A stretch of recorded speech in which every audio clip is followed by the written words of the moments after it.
Welcome back to the channel, guys. This is another Superman spec car, one of the 36. This is VIN0664, VIN664. It is a 2016 8X1, which is ultrasonic blue mica with LA30 red interior. So again, the Superman spec, 48,814 miles, for sale at Carvana at a wholesale internal dealer auction right now. So that means you will be seeing this available for sale in the future. So I'm gonna go ahead and do the video, get it out of the way.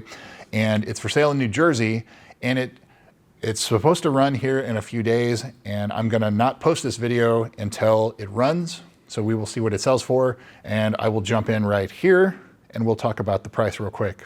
So VIN664, June 15th, 2026, it sold for $52,600 with the estimated wholesale value being $35,000. Production statistics. So 269 out of the 2,348 cars for the US 49 were ultrasonic blue mica. Of those, only 62 had LA30 red interior. So 2.64% of all of the US 49 production was this color combo. That is an 8 out of 10. Very rare to see a Superman spec car. Our blue GSF is that spec as well. 2016, 177 out of the 1,418 cars were ultrasonic blue mica, and only 36 had LA30 red interior. So this car is one of 36, and there's about 28, 29 left, last I checked.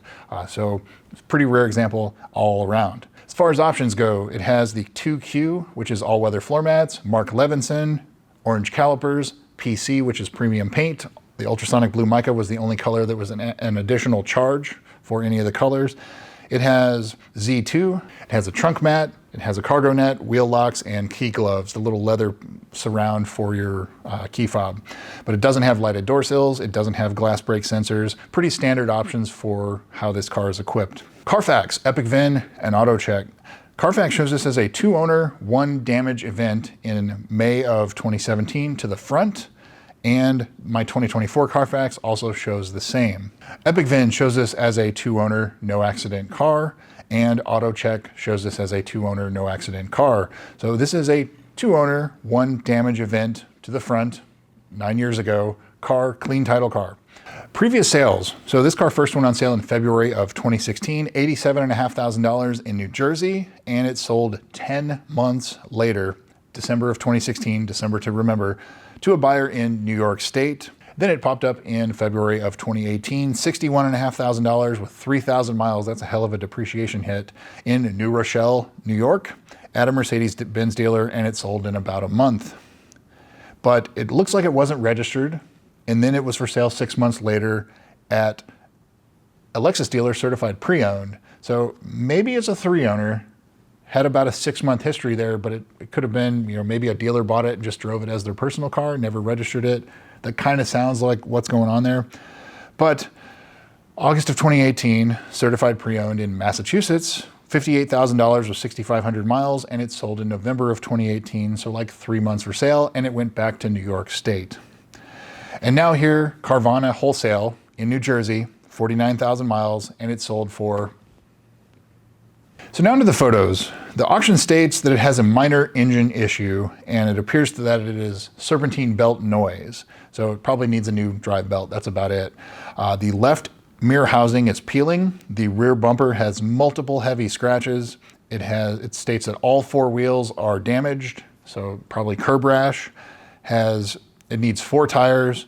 Fender has dents and damage. The left rear quarter has multiple dents. The right rear door has dents. The right front fender has chips. The headlight has water damage. The hood is chipped. Damage to the rockers. Damage to the lower front bumper. There's a big chunk missing out of it. That is a rough 49,000 miles. So there is a lot. You're going to have to get this car pretty cheap for it to make sense financially, because it sounds like it needs a lot of reconditioning. And on top of that, looking at the photos, it looks like all 5 of the carbon fiber trim pieces up front are delaminating as well. So you have that to deal with on top of everything else. And just to add insult to injury, it's rusty underneath too. So you have that to deal with as well. So this sounds like there's a lot to deal with on this car. So it needs brakes and tires. It needs a bumper. It needs the wheels refinished, a headlight, carbon fiber trim. It needs all of these other little minor issues, some paintless dent repair, maybe some further paint work. As far as I see it, that could be $12,000 to $15,000 plus worth of damage, assuming there's no other damage to it otherwise. That's not including any other maintenance it may or may not need. As far as the price goes, this car, in order to make sense, if this was a rust-free, needs nothing example ready to go, retail, frontline ready to go, this car would easily be a mid-50s car. And it's not that. It's not either of those things. So factor in that it needs $10,000 to $15,000 worth of work. Let's go with $15,000. So that puts this at like a low 40s car, and maybe even lower than that, because it just needs a ton of work and you would have to get it cheaper. Right now, here it is about 4 days before it runs, and it's already got a $38,000 bid on it. That would be all the money, in my opinion, because you're gonna have to put a fortune into this car. Headlights are not expensive, or not inexpensive, but brakes, tires, some of these you could do DIY, you know, you can save yourself some money, do the brakes yourself, you know, but it needs a lot. But as I said, I think all the money for this car would be low 40s. I would probably be more comfortable in the upper 30s paying for it, just because of what it needs. When it does pop up for sale to the public, hopefully whoever bought it is going to do a significant amount of reconditioning and not just put it up for sale as is, because it needs a lot. So now into the service history. It looks to be pretty well dealer serviced, so that is a saving grace. April of 2018 at 4,100 miles, they put the updated alternative compound brake pads on, so they're not as aggressive and they're not as loud. They don't squeak as much. The low pressure fuel pump was reprogrammed. The JLB was done. That's the high pressure fuel pump recall. And a note of a coolant smell at 4,100 miles. 2 months later, 5,000 miles in June of 2018, the radiator was noted as leaking at the bottom. And I'm guessing they probably hit something, but it was replaced. And so that's done as well. August of 2018, certified pre-owned prep.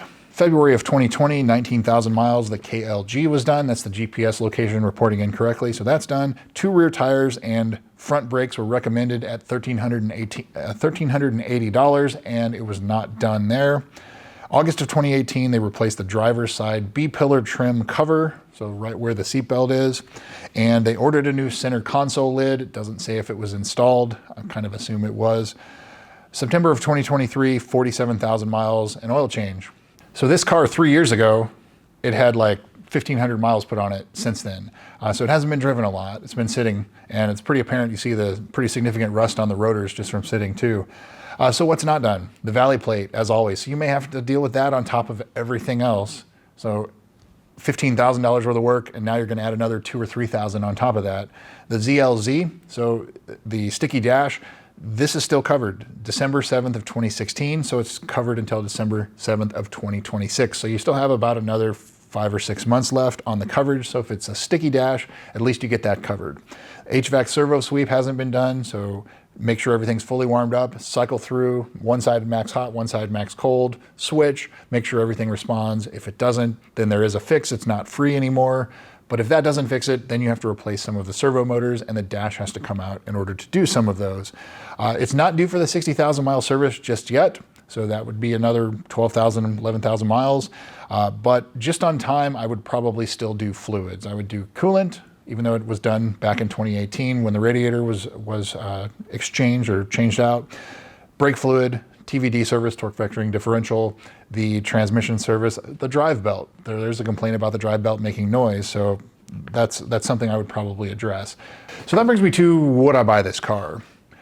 My first reaction is to say absolutely not, but if this car is cheap enough, which I don't think it's going to be, especially right now, 4 days before the auction ends, it's already got a $38,000 bid on it, but it is a very desirable combo. A lot of people want the blue with the red with the orange calipers. This is blue with the red with the orange calipers.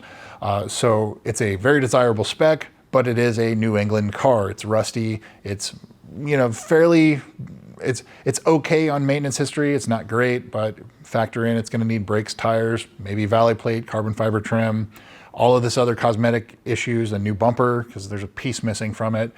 You know, there's a headlight. There's a lot there. And so the only way in my head that this would make sense is if you got it cheap enough. And for me, that $38,000 bid would probably be where I would be the top I would be willing to pay. But maybe somebody's willing to go up in the low 40s, but it needs a lot of work on this one. And so this is typical of what you would see in a lot of wholesale auctions in Mannheim lately. The old adage, not all cars at auction are bad, but all bad cars go to auction. And so that's probably what Carvana saw. They got it traded in, they bought it from somebody, and they just sent it right to their auction. And so that's what you're seeing here. So it's, the only saving grace I see on this car is at least the service was fairly well kept up. It's just on time for the rest of it. I would still do the fluids, brakes, tires, probably gonna need valley plate, you know, things like that. So there's definitely gonna be some money you gotta put into it, but it has to be cheap enough. So VIN 664, June 15th, 2026, it sold for $52,600 with the estimated wholesale value being $35,000 and with a grade of 2.7 out of 5. And as you can see, this car is pretty rough. It has a lot of issues, has a lot that needs addressing, and it's still sold for $52,600 plus fees. So somebody's in this almost $54,000, and it needs a lot of work. Pretty surprising. I didn't think it was going to go that high. I thought it was going to go like mid 40s.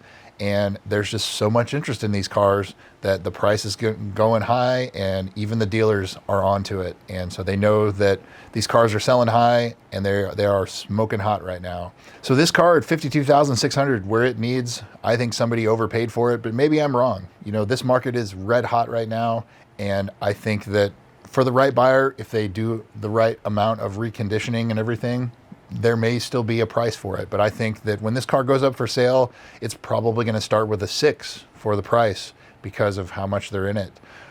That's I think where it's going to be. But this car, if this car needed nothing at 44,000 miles, mid 50s is probably where I would expect to see it.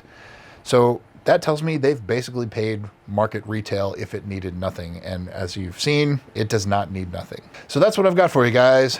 VIN 0664.